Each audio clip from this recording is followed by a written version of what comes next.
하나님이 창조하신 모든 것들은 하나님이 정해주신 법칙대로 움직입니다. 그래서 자연 법칙이라는 말이 나옵니다. 낮과 밤이 창조 이후로 지금까지 그리고 이 세상 끝날까지 계속해서 정해진 시간에 해가 뜨고 낮이 오고 밤이 오고 봄, 여름, 가을, 겨울이 반복해서 다가올 것이고 심고 거두는 파종의 법칙에 움직일 것입니다. 콩을 심으면 콩이 나고 팥을 심으면 팥이 나고 아이가 심어도 되고 어른이 심어도 되고 죄인이 심어도 열매 맺는 법칙, 자연 법칙입니다. 갈라디아 6장 7절에 보면 스스로 속이지 말라. 하나님은 업신여김을 받지 아니하시나니 사람이 무엇으로 심든지 그대로 거두리라. 고린도후서 9장 6절에 보면 적게 심는 자는 적게 거두고 많이 심는 자는 많이 거둔다 하는 말이로다. 심은 대로 거두는 법칙은 불신자나 신자나 모든 사람에게 적용되는 법칙입니다. 그리고 여러분 태풍이 올 때 보면 파도가 산더미처럼 이렇게 몰려오는 것을 보는데 여러분 아무리 태풍이 불어와도 바다는 하나님이 정하신 그 선을 넘어가지 못하게 됩니다. 예레미야 5장 22절 보면 내가 모래를 두어 바다의 한계를 삼되 그것으로 영원한 한계를 삼고 지나치지 못하게 하였으므로 파도가 거세지 아니 거세게 이나 그것을 이기지 못하나며 뛰노나 그것을 넘지 못하느니라. 아무리 파도가 높게 몰려오다 할지라도 하나님이 정한 그곳 거기를 넘어서지 못하게 하신다라는 겁니다. 태양이 지구의 33만 배가 되는 크고 큰데 태양의 표면 온도가 5,500도입니다. 태양의 그 뜨거운 온도가 태양에서 발생하는 그 유해 물질이 오늘 우리에게 그대로 전달되면 살아남을 사람이 없고 살아남을 생물체가 없습니다. 근데 하나님께서는 이 대기권이라는 이 대기권을 생명싸개로 우리 지구를 싸서 태양의 직사광선을 막아주고 그리고 모든 유해 물질을 차단하고 좋은 에너지만 이렇게 지구로 보내서 생물이 살고 우리 사람이 살게 하셨습니다. 시편 121편 6절에 보면 낮에 해가 너를 상하게 하지 아니하며 밤의 달도 너를 해치지 아니하리로다. 하나님의 자연 법칙 때문에 그렇습니다. 그런데 인간이 이 자연을 파괴하고 자연 법칙을 거스림으로 인하여 지구를 둘러싼 대기권이 파괴되고 그 구멍이 남으로 인하여 태양열이 이 들어옴으로 인해서 지표면의 온도가 올라가서 빙하가 녹지 않습니까? 온갖 기상재해가 일어나고 재앙들이 생기는 거예요. 성경에는 또 다른 약속들이 있는데 가장 중요한 약속이 뭐냐 하면 예수 그리스도를 우리에게 약속해 주셨다라는 겁니다. 예수 그리스도를 믿는 자는 구원을 얻을 것이다. 요한복음 1장 12절에 영접하는 자 곧 그 이름을 믿는 자에게는 하나님의 자녀가 되는 권세를 주셨느니라. 많이 가진 사람, 권력을 많이 가진 사람, 잘생긴 사람이 아니라 그 어떤 죄인이라도 예수 그리스도를 믿는 자는 하나님의 자녀가 되게 하신다라는 약속입니다. 요한복음 3장 16절 하나님이 세상을 이처럼 사랑하사 독생자를 주셨으니 이는 그를 믿는 자마다 멸망하지 않고 영생을 얻게 하려 하심이라. 예수 그리스도를 영접하면 구원을 얻어 천국에서 영원히 사는 복을 누리지만 그 예수님을 거부하는 사람은 영원한 고통을 당한다라는 거예요. 그리고 하나님이 우리 믿는 자나 믿지 않는 자에게 주신 약속 가운데 하나가 뭐냐 하면 감사하면 형통하게 되고 감사를 잃어버리면 불행하게 된다라는 거예요. 오늘 장로님이 설교 다 해버려가지고 사실 그 안에 다 들어가 있어요. 감사하면 형통하게 되고 감사하지 못하면 불행하게 된다라는 거예요. 오늘 본문을 보면 하나님 앞에 감사의 제물을 드린 자에게 하나님이 구원해 주시고 환난 날에 건져 주신다고 그랬어요. 여러분 부모님의 은혜에 감사하는 것이 효도입니다. 효도하는 자는 하나님께서 주시는 약속이 있어요. 에베소 6장 2절 3절 말씀 같이 봅니다. 내 아버지와 어머니를 공경하라. 이것은 약속 있는 첫 계명이니 이로 내가 잘되고 땅에서 장수하리라. 장수하기 위하여 운동하고 좋은 음식 먹고 건강식품 먹는다고 되는 거예요. 효도 잘하면 땅에서 잘되고 장수한다. 하나님의 약속입니다. 선생님에게 감사하는 아이 사랑받아요. 직장에서 동료들에게 감사 잘하는 사람이 사람을 얻습니다. 상관에게 감사하는 사람이 앞길이 열립니다. 만나는 사람에게 감사하는 사람 외롭지 않고 삶이 풍성합니다.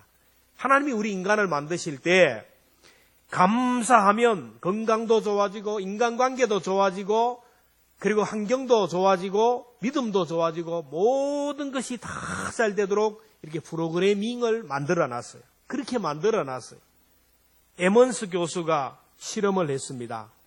실험 대상자들을 A군, B군, C군 그룹으로 나누어 넣어서 A그룹의 사람에게 미션을 주었어요. 당신들은 지금부터 매일 기분 나쁜 일, 짜증나는 일, 스트레스 받는 일, 누가 나에게 상처를 주었던 일, 지금까지 살아오면서 생각하고 싶지도 않았던 그런 불행하고 우울한 일들을 기록하라고 했어요. 그리고 B군에 있는 사람에게는 당신들은 지금부터 그냥 일상적인 삶을 기록하라고 했어요. 그 다음에 C군에 있는 사람에게는 당신들은 지금부터 감사할 일, 누군가에게 은혜를 받았고 누군가의 따뜻한 말을 듣고 지금까지 살아오면서 좋은 추억들, 아름다운 추억들, 생각만 해도 미소 짓게 하고 가슴이 따뜻한 그런 일들, 감사한 일들만 기록하라고 했어요. 그리고 일정한 시간이 흐른 후에 그 사람들의 심리 상태를 분석해 보았습니다. 늘 불평하고 원망하고 상처받았던 일을 기록했던 사람들을 보면 삶이 신경질적으로 변하고 예민해지고 성격이 이상하게 변화가 되고 불면증에 시달리고 입맛도 떨어지고 삶의 활력을 잃어버렸다. 두 번째, 일상적인 삶을 기록했던 사람들은 변화가 없어요. 어제가 오늘 같고 오늘이 내일 같고 늘 그랬대요. 근데 세 번째, 감사할 일을 기록했던 사람들을 보면 잠도 잘 오고 두통도 사라지고 감기도 없었고 좋은 일들이 일어나고 삶에 긍정적인 일들이 일어났더라. 이 결과를 모든 A군, B군, C군 사람들이 다 보고 나서 하나같이 내린 결론은 오늘 여기에서 감사를 선택할 것이다. 그래서 저마다 종이에다가 감사하는 일들, 마음을 따뜻하게 하는 좋은 추억들을 기록하기 시작했다라는 거예요. 그리고 오랜 시간이 후에 거기에 참석했던 사람, 그 운동에 참석했던 사람들을 분석해보니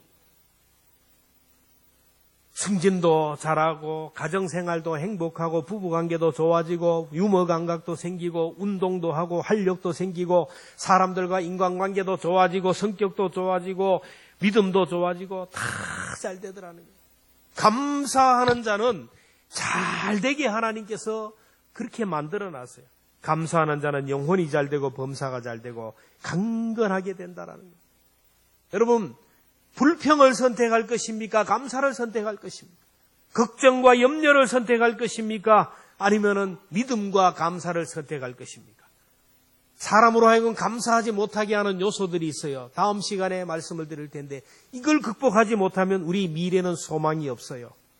오늘은 감사의 능력에 대해서, 오늘 여기서 우리가 감사하면 나타나는 감사의 능력에 대해서 말씀드립니다.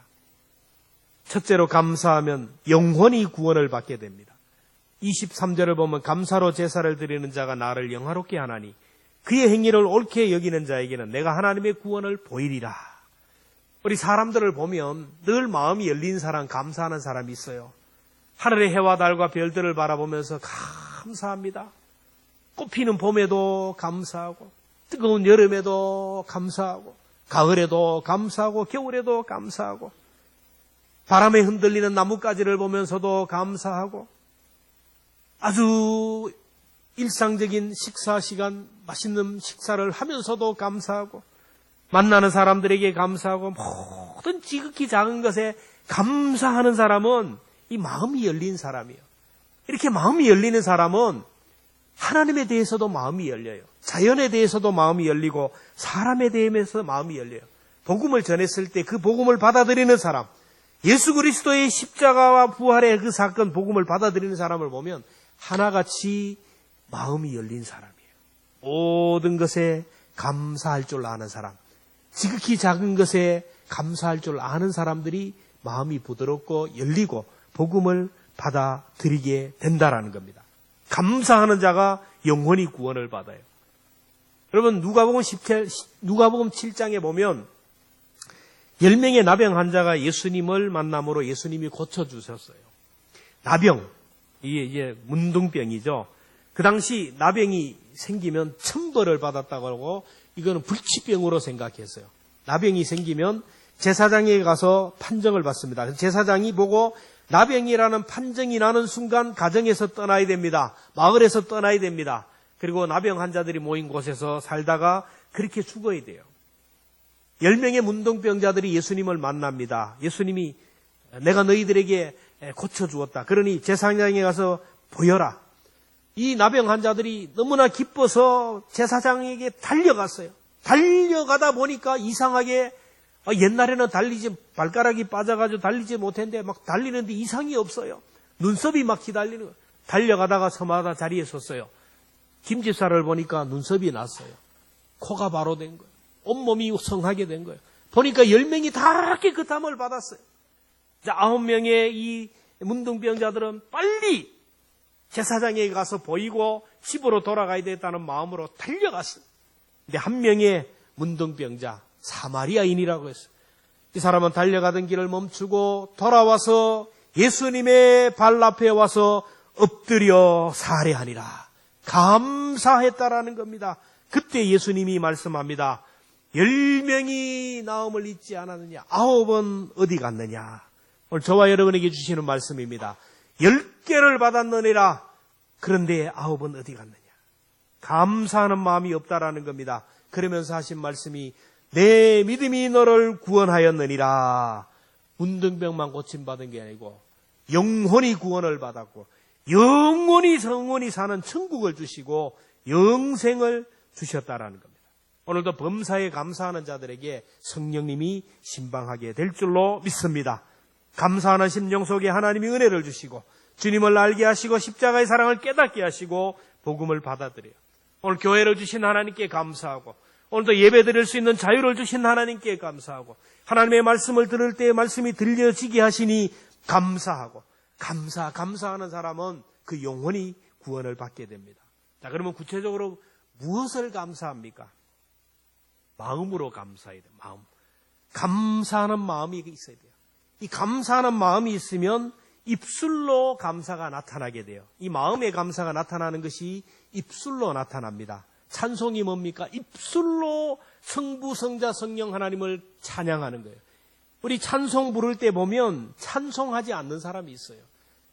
여러분, 이 찬송은 하나님께 드리는 거예요. 소리 높여서 해야 돼요. 이거는 가식이 없어요. 하나님을 찬송해야 돼요. 기도는 뭐냐면 입술로 하나님께 감사하는 거예요. 중요한 것은 이 마음의 것이 입술로 나오기도 하고 또 기도로 나오기도 하지만은 중요한 것은 제물로 나오게 돼요. 마음의 감사가 있는 사람은 물질로 증명이 되고 물질로 나오게 됩니다. 14절에 보면 감사로 하나님께 제사를 드리며 제물이 있다라는 거예요. 여러분, 하나님이 무슨 물질이 필요하고 하나님 무슨 고기 좋아하시겠어요? 오늘 13절에 보면 내가 수소의 고기를 먹으며 염소의 피를 마시겠느냐? 하나님이 무슨 한우를 좋아하고 돼지고기를 좋아하시겠어요? 13절에 보면 내가 수소의 고기를 먹으며 염소의 피를 마시겠냐? 이 하나님이 그렇게 하지 않는다라는 거예요. 그 당시 문화입니다. 1차 산업시대 농경사회 그리고 목축을 하는 그 당시 그 상황 속에서 주시는 말씀이에요. 9절부터 보면 내가 내 집에서 수소나 내 우리에서 수염소를 가져가지 아니래. 내가 그거 관심 없다. 이는 살림의 절짐승도 산의 가축이 다 내 것이며 산의 모든 새들도 내가 아는 것이며 들의 짐승도 내 것이므로다. 12절에 내가 가령 줄여도 내게 이르기를 이르지 아니할 것은 세계와 거기에 충만한 것이 내 것임이라. 오늘의 말씀으로 적용을 하면 하나님이 한우를 좋아하시겠느냐? 하나님이 55평짜리 맨션 아파트를 좋아하시겠느냐? 하나님이 무슨 고급 승용차를 좋아하시겠느냐? 하나님이 무슨 금덩이를 좋아하시겠느냐? 다 이 세상의 모든 것들은 다 하나님이 것이에요. 근데 하나님이 지금 그걸 원하는 건 뭡니까? 거기에 뭐가 있기 때문에? 우리의 마음이 있기 때문에. 우리 마음은 안 보여요. 안 보이죠? 마음을 보여줄 수 있나요? 근데 우리 마음이 있는 곳이 있어요. 마음이 가는 곳. 그게 뭡니까? 보물이 있는 곳에 우리 마음이 가요. 마태복음 6장 21절 내 보물이 있는 그곳에는 내 마음도 있느니라. 부모에게 있어서 보물이 누굽니까? 자녀가 아닙니까? 집사님도 자녀가 있는데 이 아이들 속에 아이들에게 부모의 온 마음이 가 있어요. 다 있어요. 그래서 먹을 것 맛있는 음식이 있어도 아이가 생각나고 조금 날씨가 좀 추워도 걱정이 되고 무슨 일이 있어도 아이들 늘 마음이 아이들에게 마음이 가 있다라는 것은 함께 뭐가 따라간다는 거예요? 아끼는 것이 없이 목숨까지 가는 거예요. 그래서 하나님이 아브라함에게 요구한 것은 물질을 구한 것이 아니고 뭐예요? 100세에 나온 네 아들 이삭을 번제로 드리라. 물질을 달라 그러면 아브라함은 얼마든지 드릴 수 있어요. 근데 아브라함에게 있어서는 물질이 전체가 아니었어요. 가장 소중한 것이 뭐냐면 아들. 100세에 낳은 아들. 거기에 온 관심이 가 있어요. 그래서 하나님이 이 아들을 모리아산에서 번제로 드리라고 할 때 아브라함은 지체하지 아니하고 아들을 번제로 드렸어요. 아들보다 하나님을 더 사랑하는 마음이 있었기 때문에 하나님이 아들을 잡았습니까? 그렇지 않습니다. 바로 옆에 수풀에 걸린 양을 준비해서 여호와 이레의 하나님이 양을 준비해서 양을 대신 잡아드리게 했어요. 오늘 하나님이 저와 여러분들에게 구하는 것이 다 달라요. 어떤 사람은 물질 속에 마음이 있는 사람, 자녀들에게 마음이 있는 사람이 있어요. 근데 하나님이 우리에게 요구하는 것은 그 물질이 아니에요. 여러분 물질이 하나님 앞에 뭔 소용이 있겠습니까? 여러분 돈하고 여기 있는 이 종이하고 무슨 하나님이 중요한 것이 없어요. 그런데 이 종이에는 우리 마음이 없어요. 없기 때문에 하나님이 이걸 요구하지 않아요. 그런데 재물에는 우리의 마음이 있기 때문에 그 마음을 달라라는 거예요. 하나님 앞에 나올 때 빈손으로 나오지 말고 마음이 담긴 것을 가져오라는 거예요. 신명기 16장 16절 이하에 보면 같이 한번 읽습니다. 시작. 1년에 3번 곧 무교절과 칠칠절과 초막절에 내 하나님 여호와께서 택하신 곳에서 여호와를 배웁되 빈손으로 여호와를 배웁지 말고 각 사람이 내 하나님 여호와께서 주신 복을 따라 그 힘대로 드릴지라. 하나님을 사랑한다 그러면서 주여 주여 한다 그러면서 하나님 앞에 물질을 드리지 않는 것은 하나님을 사랑하는 것 거짓말이라. 못 믿는 거예요. 물질을 드리지만은 여러분 또 마음 없이 드리는 사람이 있어요. 오늘 여기에 있는 여러분들은 하나님 앞에 물질은 다 드려요. 기본은 다 돼 있어요. 근데 마음이 온전한 마음이 없이 드릴 수가 있다라는 거예요. 말라기를 보면 이스라엘 백성들이 하나님 앞에 제물을 드릴 때, 특별히 11조를 드릴 때 여러분 기억하시기를 바랍니다. 11조는 구원받은 사람이 감사함으로 하나님 앞에 드려지는 감사의 제물이에요. 11조를 드려야 내가 구원받고 내가 11조를 드려야 천국 간다. 아니에요. 구원받은 사람에게 감사의 열매로 드리는 것이 11조입니다. 근데 그들이 하나님 앞에 드릴 때 보면 기가 막혀요. 이 말씀을 이해하기 위해서는 이스라엘의 문화를 우리가 알아야 돼요. 양을 지키는, 양떼를 지키는 그것입니다. 그래서 양우리 안에 수많은 양들이 있어요. 그 양들이 이제 아침에 어디를 나갑니까? 풀을 뜯으러 나갑니다. 양순이, 양돌이, 양숙이, 양섭이 가는 거예요. 그래서 한 마리, 두 마리 나가는 거예요. 그러면서 10번째는 이게 뭐 어떤 것인지 구별하면 안 돼요. 10번째는 누구 거예요? 하나님의 것이 하나님의 것. 그래서 10번째 나가는 것은 하나님께 드리기 위해서 딱 구별해요. 그런데 정상적으로 하나님을 사랑하는 사람, 정말로 하나님의 은혜에 감사하는 사람은 10번째 가는 것이 절면서 가면, 상품 가치가 떨어지는 것이 가면 그걸 드렸겠습니까? 아니다. 성한 것을 드렸을 거예요. 근데 말라기서에서는 제사장들이, 말라기서에 보면 백성들이 그렇게 하지 않았어요. 첫 번째도 성한 거, 두 번째도 성한 거 다 보내고 마지막 10번째 가는 게 보니까 이게 진짜 성한 게 막 A급이 들어가거든요. 그러니까 안 돼. 뒷다리를 잡아 당겨놓고 눈먼 것. 어젯밤에 공격을 받아서 눈이 멀어가지고 팔지도 못하는 거 네가 가라 하고서 딱 밀어버리고 이거는 하나님의 것. 그러니까 하나님 앞에 드려지는 것이 뭐냐? 성경에 보십시오. 말라기 1장 8절 같이 봅니다. 시작. 만군의 여호와가 이르노라. 너희가 눈먼 희생 제물을 바치는 것이 어찌 약하지 아니하며 저는 것 병든 것을 드리는 것이 어찌 약하지 아니하냐. 이제 그것을 너희 총독에게 드려보라. 그가 너를 기뻐하겠으며 너를 받아들이겠네. 여러분, 세상 사람들도 이걸 드리면 안 된다. 근데 하나님 앞에 그래요. 오늘 우리가 하나님 앞에 드려지는 것도 그래요. 자기 생각대로 대충 마음이 없어요. 형식적으로 그렇게 드린다라는 거예요. 감사하는 마음이 없기 때문에 그 감사하는 마음이 사라지는 순간 하나님이 문을 닫는 거예요. 그러면 항충이 생기고 기한 전에 떨어지는 열매가 가득하고 기근이 들였어요. 그래서 하나님이 온전한 11조를 들여서 내가 복을 주는지 안 주는지 시험해보라. 온전한 것을 드리면 항충을 금하여 준다. 이 항충이 뭡니까? 내가 생각하지도 못했던 것들 때문에 사라지는 거예요. 기한 전에 떨어지는 열매. 때가 되어서 열매를 거둬야 되는데 바람이 불으니까 떨어져 보니까 상품 가치가 없어요. 아이가 때가 되어야 되는데 미리 낙태를 하게 되는 거고 문제가 생기는 거예요. 정확한 때에 열매를 거둬야 되는데 무슨 사업이 실패하고 이렇게 되는 거예요. 그런데 온전하게 드리면 하나님이 복을 주신다. 시험해보라는 거예요. 말라기 3장 10절 말씀 같이 봅니다. 시작. 만군의 여호와가 이르노라.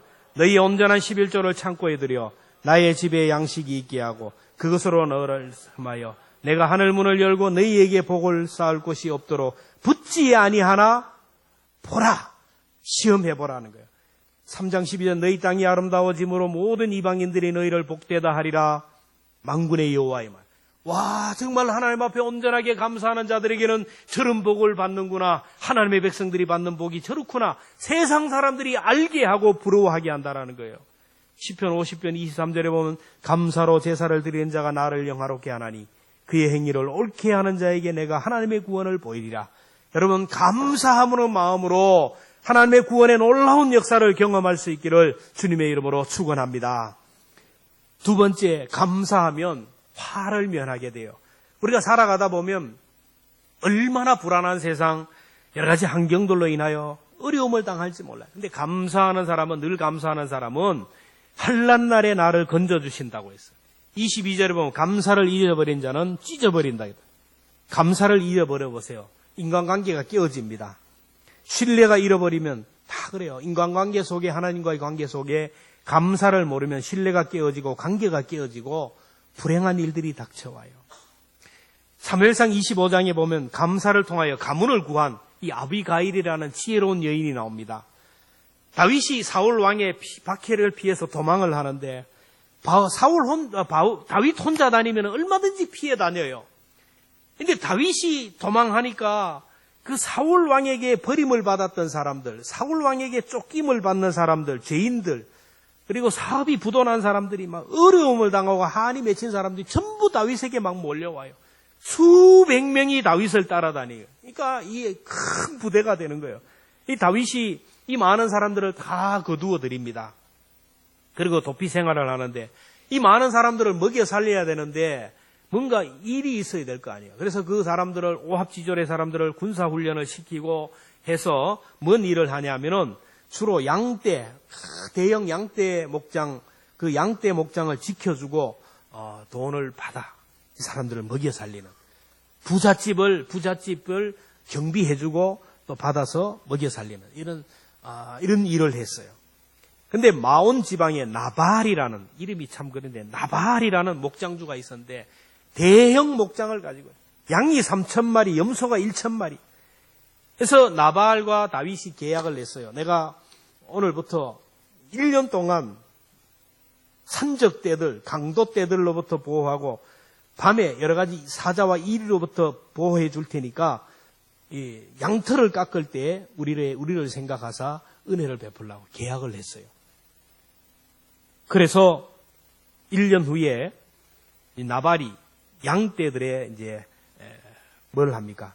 그 양털을 깎는 그때에 사람들을 보내어서 때가 되었으니 우리에게 먹을 것을 좀 달라고 사람을 보내었어요. 그러자 나발이 다윗이 사울에게 쫓기는 신세라는 것을 이용하여서 임금을 착취하려고 했어요. 나발이 다윗이 보낸 사람에게 말합니다. 사무엘상 25장 10절. 다윗은 누구며 이새의 아들이 누구냐? 요즘에는 각기 주인에게서 억지로 떠나는 종이 많도다. 내가 보니 다윗 휘하에 있는 사람들이 떠나는 사람도 많더라. 그 다음에 25장 11절에 보면 내가 어찌 이 떡과 물과 내 양털 깎는 자를 위하여 잡은 고기를 가져다가 어디서 왔는지 알지 못하는 자들에게 주겠느냐. 한마디로 지금 네가 사울에게 쫓기는 죄인 신세인데 내가 사울에게 고발하지 않는 것으로 감사하며 국으로 조용히 가라. 받을 생각하지 말라는 거예요. 거부한 겁니다. 이 소식을 들은 다윗이 어떻게 했습니까? 대노를 합니다. 사무엘상 25장 13절 같이 읽습니다. 시작. 다윗이 자기 사람에게 이르되 너희는 각기 칼을 차라 하니 각기 칼을 차매 다윗도 자기 칼을 차고 400명가량은 데리고 올라가고 200명은 소유름을 곁에 200명은 진에 남기고 400명의 군사를 데리고 어디로 갑니까? 나발의 목장을 향하여. 왜? 가서 이 목장을 초토화시키겠다라는 거예요. 모든 사람을 다 죽여버리고 그 가축도 다 죽여버리겠다라는 거예요. 이 소식을 나발의 아내 아비가일이 듣게 됩니다. 이 아비가일이 이 소식을 듣고 기가 막히는 거예요. 그래서 나발 모르게 아주 지혜로운 행동을 합니다. 그래서 아비가일이 창고를 열고 거기에서 떡 200덩이, 포도주 2가죽 부대, 양 5마리를 요리하고 볶은 곡식과 건포도 100송이, 무화과 뭉치 200개 막 바리바리 나귀에 싣고 다윗에게 갑니다. 다윗에게 가서 엎드렸어요. 사무엘상 25장 23절에 보면 아비가일이 다윗을 보고 급히 나귀에서 내려 다윗 앞에 엎드려 그의 얼굴을 땅에 대니라. 뭔 말입니까? 내 남편을 불쌍히 여기달라고, 내 남편이 몰라서 그러니 용서하고 내 허물을 용서해달라고 엎드립니다. 그리고 하나님이 당신을 왕으로 세우셨는데 어찌 내 남편 때문에 그 많은 사람들의 피를 흘리게 합니까? 이 예물을 받으시고 하나님이 당신과 함께 하시고 하나님이 당신을 생명싸개로 싸시고 앞으로도 하나님이 당신과 함께 하기를 원합니다. 그러니 한을 푸십시오. 다윗에게 엎드려 감사의 예물을 드리며 용서를 구했어요. 아비가일의 행동을 본 다윗이 말합니다.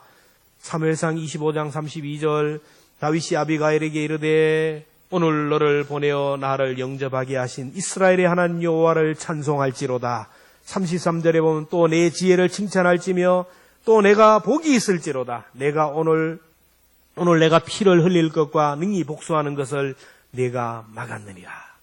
다윗이 군대를 이끌고 돌아갑니다. 나발의 아내 아비가일이 집으로 가보니까 나발이 그냥 술에 취해가지고 막 정신이 없는 거예요. 그 다음날 아침에 이 나발에게 그 모든 사실을 얘기합니다. 사무엘상 25장 37절 보면 그의 아내가 그에게 이 일을 말하매 그가 낙담하여 몸이 돌과 같이 되었더니 열흘 후에 여호와께서 나발을 치심에 그가 죽으니라. 몸이 돌과 같이 되는 이유가 뭐예요? 오늘의 얘기한 뭐예요? 내 경색이 왔다라는 거, 중풍이 왔다라는 거, 한 칼에 끝나는 거예요. 감사를 잊어버리고 배은망덕했던 나발은 그냥 그 소리를 듣고 윽 하면서 넘어졌는데 온몸이 마비되어서 눈만 끔뻑끔뻑하게 돼요. 열흘 후에 하나님이 그를 쳤다라는 겁니다. 나발이 죽었다라는 소식이 다윗이 듣고 사람을 보내어서 아비가일을 부릅니다. 내가 그대의 지혜를 보고 내가 아내로 삼겠다. 성은이 만극합니다. 그래서 아비가일이 다윗의 왕비가 되었다라는 거예요. 감사하는 자가 수많은 생명을 구하고 수많은 가족을 구하고 수많은 생축을 구하고 감사하는 자가 존귀한 자리에 올라가게 됩니다. 여러분, 감사하면 위경에서 건짐을 받는다는 사실을 기억하며 평소에 감사할 수 있기를 주님의 이름으로 축원합니다. 하나님 앞에 늘 감사하는 사람 앞에 늘 감사하는 사람은 살아가면서 태풍을 만나기도 하고 환난을 만나기도 합니다. 그러나 감사하는 그 사람은 거기에서부터 구원을 받는다는 것을 꼭 기억하기를 주님의 이름으로 축원합니다. 마지막으로 따라합시다. 감사하면 환경이 변한다. 그렇죠? 하나님께 감사하면 하나님의 마음을 열고요. 사람에게 감사하면 사람의 마음의 문을 열고, 범사에 감사하면 우리 환경을 여는 능력이 나타나요. 사람들을 보면 감사 잘하는 사람들이 보면 형통의 복을 받아요. 형통의 복을 받아요. 이상해요. 고난 가운데 감사하면 고난이 끝이 나요. 없는 가운데 감사하면 넘치게 됩니다. 형통 가운데 감사하면 더 누리게 돼요. 바울과 실라가 복음을 전하다 감옥에 갇혔어요. 바울과 실라가 뭔 죄가 있어요? 하나님이 복음을 전하려다 복음을 전하러 가다 보니까 한 종을 만납니다. 그 종의 주인이, 이 여종이 귀신이 들었어요. 한 사람의 종이 된 것도 억울한데 귀신에게 붙들려서 점을 쳐줘요. 그래서 여인이 저놈을 치면 그 복채는 주인이 다 받아요. 고음은 재주가 넘고 그냥 다 받아가는 거예요. 먹는 것도 제대로 못 얻어먹고, 가만히 보니까 뻑하면 두들겨 패고, 그러니까 온몸에 상처 투성이에요. 집에 가면 먹는 것도 제대로 못 먹고, 짐승처럼 살아가면서 그냥 귀신에 매여서 점을 치고 돈은 주인이 갖는 거예요. 너무너무 불쌍해서 바울과 실라가 나사렛 예수의 이름으로 명하노니 귀신은 떠나가라. 그 순간 그 여인에게 있던 귀신이 떠나갔어요. 귀신이 떠나가니까 제정신이 되니까 점이 됩니까? 안 되죠. 그러니까 이 여종을 통해서 일을 보던 주인이 화가 난 거예요. 영업방해, 영업방해. 그래서 영업방해는 안 되고 이제 고발을 한 겁니다. 이상한 소문을 전하는 사람, 이단 사설을, 이단 괴수다. 그래서 고발을 해서 바울과 실라가 억울하게 감옥에 갇혔어요. 그 당시는 고발하면 거의 가요. 힘 있는 사람이 고발하면 감옥에 갈 수밖에 없어요. 감옥에 가서 매를 맞고 고문을 당하고 감옥에 갇혔어요. 여러분 얼마나 억울하겠어요. 복음을 전하다가 복음을 전했으면 칭찬을 해야지. 복음을 전하면 장로님한테 뭐 식사 대접을 받든지 이제 감옥에 가고 두드려 맞고, 내가 지금 감옥에 갇혔는데 누구 하나 면회 오는 사람도 없고 변호사 사는 사람도 없고 너무너무 답답한 거예요. 그럼에도 불구하고 바울과 실라는 불평과 원망을 선택하지 않고 감사를 선택했어요. 사도행전 16장 25절 같이 봅니다. 한밤중에 바울과 실라가 기도하고 하나님을 찬송하며 죄수들이 듣더라. 바울과 실라가 감사를 선택하며 찬송하니까 놀라운 역사가 일어납니다. 사도행전 16장 25절 같이 봅니다. 이에 갑자기 큰 지진이 나서 옥토가 움직이고 문이 곧 다 열리며 모든 사람의 매인 것이 다 벗어진지라. 더 놀라운 것은 여러분 기가 막히는 거 아닙니까? 수갑이 끊어지고 발에 착고가 풀어지고 막 옥토가 흔들리고 옥문이 확 열리는 거예요. 근데 더 놀라운 것은 이걸 지켜보던 간수가 우리가 어찌해야 구원을 받겠습니까? 이 말은 여러분 간수가 이걸 보면서 아마 하나님의 강력한 성령에 의해서 변화가 된 거예요. 이 옥토가 흔들리고 옥문이 열리고 죄수들이 풀어나면 이제 죽는 거 아닙니까? 죽는 건 아니에요. 막 뛰어가서 어떻게 문을 닫든지 뭐 잡으려고 해야 되는데 바울과 실라에게 엎드려서 뭐냐면 어떻게 하여야 구원을 얻습니까? 어떻게 해야 영생을 얻고 어떻게 해야 우리가 하나님의 자녀가 되겠습니까? 감사하는 자리에 이런 기적이 일어났어요. 그때 바울이 유명한 말을 합니다. 사도행전 16장 31절. 주 예수를 믿으라. 그리하면 너와 내 집이 구원을 얻으리라. 그들에게 복음을 전했어요. 이제 간수가 가족들과 함께 세례를 받습니다. 놀라운 일이 일어납니다. 사도행전 16장 33절 같이 봅니다. 시작. 그 밤 그 시각에 간수가 그들을 데려다가 그 맞은 자리를 씻어주고 자기와 온 가족이 다 세례를 받은 후 34절입니다. 그들을 데리고 자기 집에 올라가서 음식을 차려주고 그와 온 가족이 하나님을 믿음으로 크게 기뻐하니. 여러분 이해가 됩니까? 내가 지금 죄수들을 지키고 있어요. 죄수들이 탈주하고 탈옥을 하면 이 간수는 어떻게 됩니까? 목이 가는 거예요. 끝나는 겁니다. 그런데 아니에요. 어떻게 해야 구원을 받겠습니까? 주 예수를 믿어라. 그리하면 너와 내 집이 구원을. 그 말을 듣고 그 바울과 실라 죄수들을 어디에 데려갔어요? 자기 집으로 데려가. 정신 나간 사람이죠. 자기 집으로 데려가서 상처를 치료해주고 온 가족이 세례를 받고 음식을 차려주고 온 집안이 기쁨으로 기뻐해는 나 자유 얻었네, 너 자유 얻었네. 부흥회가 일어났어요. 상상이 됩니까? 내일 아침은 내 목숨이 끝나는데 내일 일을 걱정하죠. 오늘 구원해 주신 하나님의 은혜 감사합니다. 그 다음날 바울과 실라는 놔두고 이 간수가 출근을 해요. 출근을 하면 어떻게 합니까? 출근하기 전에 아마 누가 경찰이 잡으러 와야 되잖아요. 근데 출근을 합니다. 출근하니까 역사가 일어납니다. 사도행전 16장 35절 같이 봅니다. 시작. 날이 새매 상관들이 부하를 보내어 이 사람들을 놓으라 하니. 공문이 내려온 거예요. 사람이. 지금 바울과 실라를 석방해라. 이미 석방했습니다. 아마. 이미 석방했어요. 감사하면 매를 맞고 있는 올무들이 풀어지고 가두어 놓았던 장애물들이 사라지게 돼요. 감사하게 되니까 이런 놀라운 기적이 일어났어요. 오늘 우리가 감사하면 우리가 생각하지도 못했던 일이 착착착착착착 풀어져요. 여러분 감사해 보세요. 안 믿었던 가족들, 안 되었던 일들이 기가 막히게 일이 일어나는 거예요. 감사를 앞세우고 나가면 모든 것은 하나님이 하시는 거예요. 역대하 20장에 보면 여호사밧 왕이 통치할 때 암몬과 모압 족속, 그 당시 강력한 군대력 악명 높은 아주 귀신 잡는 해병보다 더 악한 군대들이 연합 조직을 해서 유다 나라를 쳐들어왔어요. 여호사밧은 전쟁에 나가면 실패해요. 100% 우리는 죽음을 당하고 노예가 되고 포로가 되어야 돼요. 하나님 앞에 기도할 때 하나님 주신 응답은 전쟁은 여호와께 속한 것이라 감사하라는 거예요. 그래서 여호사밧은 찬양대를 조직했어요. 우리 시온 찬양대 자리가 꽉 안 찼지만 여러분 이 자리를 채우고자 하는 마음이 여러분 불같이 일어날 수 있기를 주님의 이름으로 축원합니다. 찬양대가 꽉 차야 은혜가 돼요. 찬양대가 찬다라는 것은 감사가 차는 거예요. 그래서 찬양대를 조직해가지고 엄청난 연합 찬양대를 조직해서 전쟁터에 나갑니다.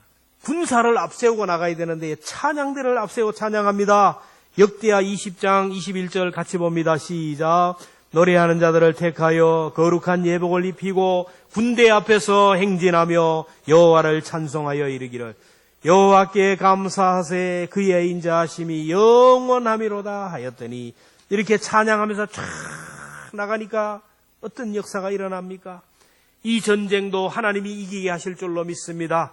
하나님이 이 전쟁에게 승리를 주실 줄로 믿습니다. 감사하여 나가니까 기적이 일어났어요. 기적이 일어났습니다. 어떤 기적이 일어났습니까? 역대하 20장 22절을 같이 봅니다. 시작. 그 노래와 찬송이 시작할 때에 여호와께서 복병을 두어 유다를 치러온 암몬 자손과 모압 세일 산 주민들을 치게 하심으로 그들이 패하였어. 하나님이 복병을 두어서 그들을 막 쳤는데 중요한 것은 이 적들이 서로 막 의사소통이 안 되어서 내분이 일어나서 서로 죽고 죽이면 자멸하는 일이 일어났어요. 감사하면 이런 환경이 변화가 돼요.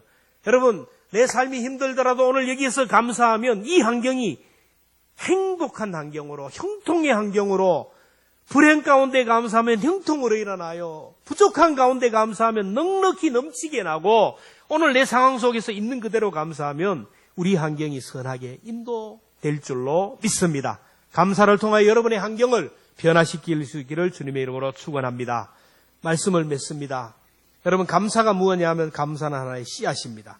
고린도후서 9장 10절에 보면 심는 자에게 씨와 먹을 양식을 주시는 이가 너희 심을 것을 주사 풍성하게 하시고 너희 의의 열매를 더하게 하시네. 하나님이 오늘 우리에게 주셨는데 이 많은 열매들이 왔는데 이걸 먹으면 양식이에요.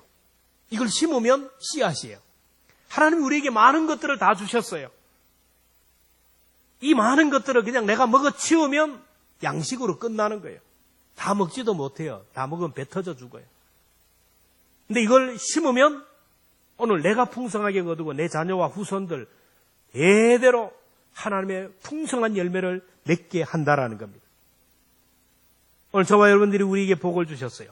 2019년 한 해 동안도 생명을 연장시켜 주셨습니다. 나는 40밖에 안 되는데 당연히 살아야지. 요즘 100세 시대인데 내가 80밖에 안 되는데 당연히 살아야지. 여러분, 교만한 마음입니다. 6개월 전에 죽은 사람이 죽고 싶어 죽은 사람 없어요. 어제 저녁에 죽은 사람들, 죽고 싶어 죽은 사람이 하나도 없습니다. 하나님께서 그만하고 마침표를 찍으면 끝나는 거예요. 오늘 우리가 여기에 서게 된 것, 하나님의 은혜인 줄 믿습니다. 사람은 병으로 죽는 것이 아닙니다. 하나님이 그만하면 끝나는 거예요. 하나님이 나에게 생명을 주셨다. 생명, 사는 것은 명령입니다. 이만한 물질도, 가정도, 직장도, 사업터도 주셨어요. 오늘까지 받은 은혜를 한번 세알해 보세요. 받은 은혜, 감사하지 않고 먹어치우면 이 양식과 같은 거예요. 감사하면, 사람에게 감사하고 하나님께 감사하면 씨를 뿌리는 거예요. 부유하게 살고 싶고, 걱정 없이 살고 싶고, 넉넉하게 편안한 삶을 원한다면 여러분, 감사를 잊어버리면 안 됩니다. 먼저 내 몸을 담아서 몸으로 감사를 드려보시기를 바랍니다. 몸으로, 시간으로 감사해요. 저는 목사로서 수십 년을 목회하면서 수많은 성도들을 보면서 정말 성도들이 마음이 변화되기가 그렇게 어렵다라는 것을 알게 돼요. 내 마음이 확정되고 확정되어 싸우니 자기가 아주 확정을 했어요. 정했어요. 이렇게 하기로 작정했어요. 그래서 주일날만 볼 수 있는 사람이 있어요. 평일날은 못 봐요. 주일날만 보는 사람. 그리고 주일날 11시 예배만 보이는 사람. 다른 시간에는 안 보여요. 작정했어요. 나는 11시 예배까지만. 예배 오는 시간도 마찬가지예요. 예배 10분 전, 그 시간에 오는 사람은 10년, 20년 맨 그 시간에 와요. 근데 예배 시간 땡 하고 지각하는 사람은 늘 지각해요. 늘 지각해요. 어떻게 10년, 20년 지각하는지 몰라요. 앉는 자리도 마찬가지예요. 어떻게 그 자리에 앉는 건지 몰라요. 이름표를 붙여놨어요. 이름표를 붙여놨어요. 딱 오면 정확하게 그 자리에 딱 앉아요. 누가 오면 다리를 탁 들고 들어가라요. 그 자리를 못 벗어나요. 그 자리. 정했어요. 하나님 앞에 드리는 봉사도 마찬가지예요. 여기까지 더 이상 안 넘어가는 거예요. 하나님 앞에 드리는 예물도 딱 정했어요. 내 마음을 딱 닫아놨어요. 정해놨어요. 그러니까 하나님이 복을 주실 만한 여유가 없어요. 하나님이 주실 공간이 없다라는 거예요. 여러분, 오늘을 기점으로 하나님 앞에 예배하는 그 몸을 드리는 감사의 지경을 넓히기를 주님의 이름으로 축원합니다. 시간도 마찬가지예요. 물질도 마찬가지입니다. 너무 하나님 앞에 인색하지 마세요. 사람 앞에 인색하지 마세요. 인색하는 사람, 손 마른 사람은 하나님의 복을 담지 못해 평생 발발거리고 그렇게 면치 못해요. 오늘 우리 모두는 이 감사절에 감사의 능력을 가슴에 꼭 새겨야 됩니다. 오늘 우리가 함께 찬송할 것이지만은 새벽부터 우리 사랑함으로써 저녁까지 씨를 뿌려봅시다. 오늘 하나님 주신 시간들이 있어요. 그 시간 하나님 앞에 예배하는 데 들여보고 내 몸도 어차피 가만히 있으면 이 몸이 썩어 죽게 돼요. 그 시간 집에 앉아 있으나 교회 오나 그 몸은 똑같아요. 이 몸을 하나님 앞에 드리고 어차피 물질 내가 아무리 보관하고 아무리 해도 안 돼요. 하나님 앞에 감사하고 사람에게 감사하고 가족들에게 감사하고 열심히 심어가면 거두게 되는 거예요. 하나님 주시는 은혜를 거두게. 우리 말씀을 생각하면서 함께 찬양합시다. 496장 새벽부터 우리 사랑함으로써 저녁까지 씨를 뿌려봅시다. 씨를 뿌릴 때 나지 아니할까 염려하며 심히에 탈지라. 내가 이거 하는데 내가 저 사람에게 감사하고 밥 사고 내가 하나님 앞에 드리는데 이거 뭐 하나님 알아주실까? 아닙니다. 나중 예수 하나님이 계시다는 것을 기억하며 은혜 생활 말씀 생활하면서 함께 찬송합시다.